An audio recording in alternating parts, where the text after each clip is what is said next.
All of us want our children to succeed in school, but what's really crucial is how we define success.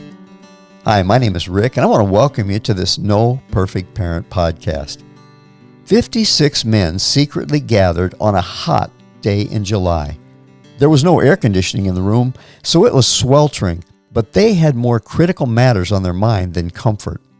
They gathered to sign a document that would essentially be their death warrant. It would put them on a crash course with the government, and if they were caught, they'd not only be arrested, but probably hanged as traitors. But they were committed to the idea that all men are created equal. Now, what they were saying is that whether you're royalty or a commoner, all people are of equal value because they have been stamped with the image of their Creator. But you and I also realize that not all people are created equal. The same Creator deposited differing abilities, talents, strengths, and weaknesses in each of us and in each of our children. No two of us are exactly alike. God handcrafted each of us to accomplish His good purpose, the purpose that He created us for. A hammer is designed to do a specific job. Now, a pencil looks different and does a different job. A hammer that lived in a pencil world could easily think there was something wrong with him. The hammer child needs a lot of affirmation from parents who understand there's nothing wrong with being a hammer, because his report card, which is designed to measure the virtues of pencil people, his report card's sure going to look like there's something wrong with him. So what is it that causes one child to succeed and another to fail? How can I ensure that my child will be a success? Well, Proverbs gives us some insight. It says this: train up a child in the way he should go. What are the talents and abilities God deposited into your child? What are his strengths, her strengths, and weaknesses? What is the way he should go? The passage tells us to study our child so that we can train them according to God's plan, even if it's not maybe what we would prefer for them.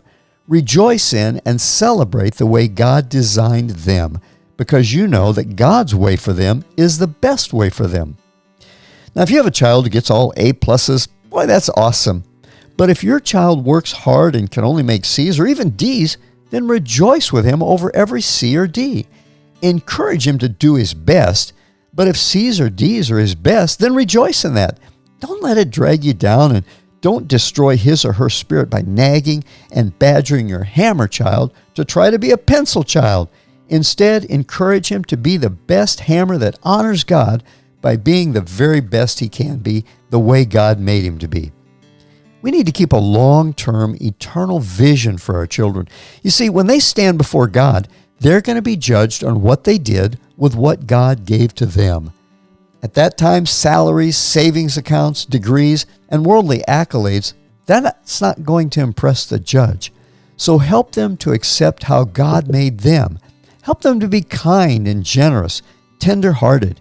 In short, help them to develop the fruit of the Spirit that's listed in Galatians 5 for us. You know, research consistently shows that even worldly success depends more on how well you work with others than on the grades you made in school. When you teach your children to love your neighbor as yourselves, you're teaching them how to work well with other people, and you're instilling a major key to getting ahead in life.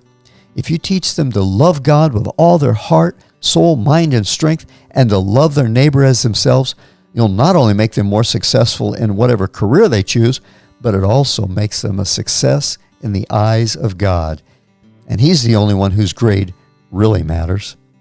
Colossians 3:23 and 24 says this: whatever you do, do it enthusiastically as something done for the Lord and not for men, knowing that you will receive the reward of an inheritance for the Lord, for you serve the Lord Jesus Christ. Hey, thanks for taking a few minutes to listen. If this podcast is helpful, I hope you'll share it with someone else that would benefit from it, and take a moment to subscribe right there below so you receive each new update.